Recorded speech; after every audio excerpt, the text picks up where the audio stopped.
Okay, so in the last class we have introduced the automorphism of a group and inner automorphism of a group. In the last problem we have seen that the inner automorphism of a group is a normal subgroup of G. Okay. Now the next result is, it is a very important result of automorphism, group automorphism, which is G by ZG. ZG means the center of the group is isomorphic to inner automorphism of G. Now I am coming to the proof of this result. We already know that from fundamental theorem of homomorphism that if phi is an onto homomorphism from G to G dash, if phi is an onto homomorphism from G to G dash and kernel of phi equal to suppose K, then G by K is isomorphic to G dash. G by K means the quotient group actually. G by K is isomorphic to G dash. We will use this result actually, fundamental theorem of homomorphism. We will use this result to prove this. So to prove this result, we will define a homomorphism, that is a mapping from G to INNG, an onto homomorphism whose kernel is ZG. Then if we use the fundamental theorem of homomorphism, then the result will come. Okay, so we define phi from G to INNG by phi of G equal to theta G for all G belongs to G, but theta G is the inner automorphism with respect to G, that is theta G equal to theta G A equal to G A G inverse for all A belongs to G. Okay, so it is obvious that theta G belongs to this set, therefore the mapping is well defined. Now we will try to prove that phi is an onto homomorphism. For that, let G1 G2 belongs to G, then phi of G1 G2 this is equal to theta of G1 G2. We already know that theta of G1 G2, for theta is an inner automorphism. We already proved in the earlier first lecture that theta G1 equal to theta G1 theta G2. Therefore theta G1 means phi of G1, this means phi of G2. Therefore phi is a homomorphism actually. Next, I will have to show that phi is an onto mapping. We know for any theta G belongs to INNG,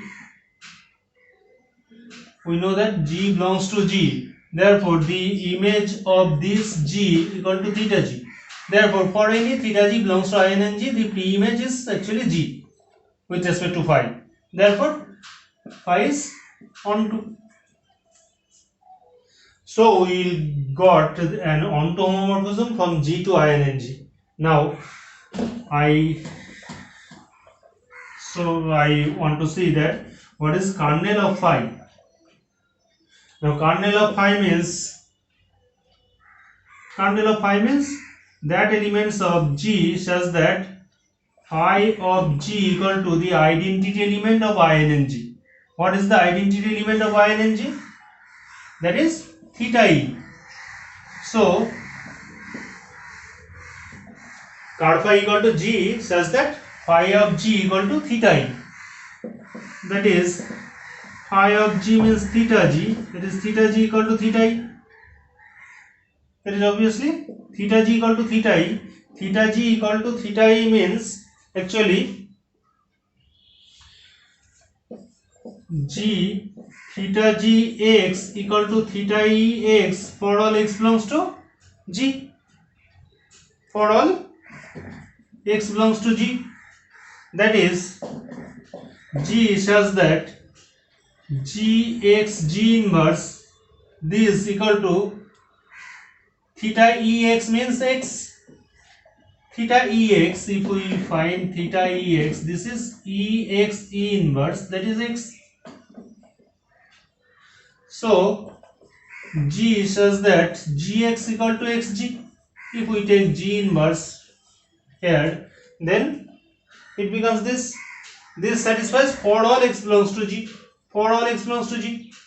So kernel of phi contains that element of G, one element G of capital G, which satisfies this relation Gx equal to xg for all x belongs to G.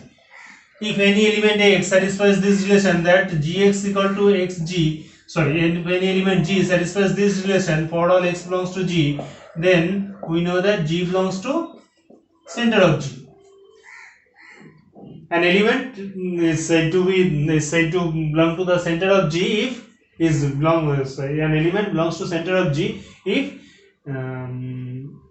it commutes with every element of G, and G small g is doing the same. Therefore, this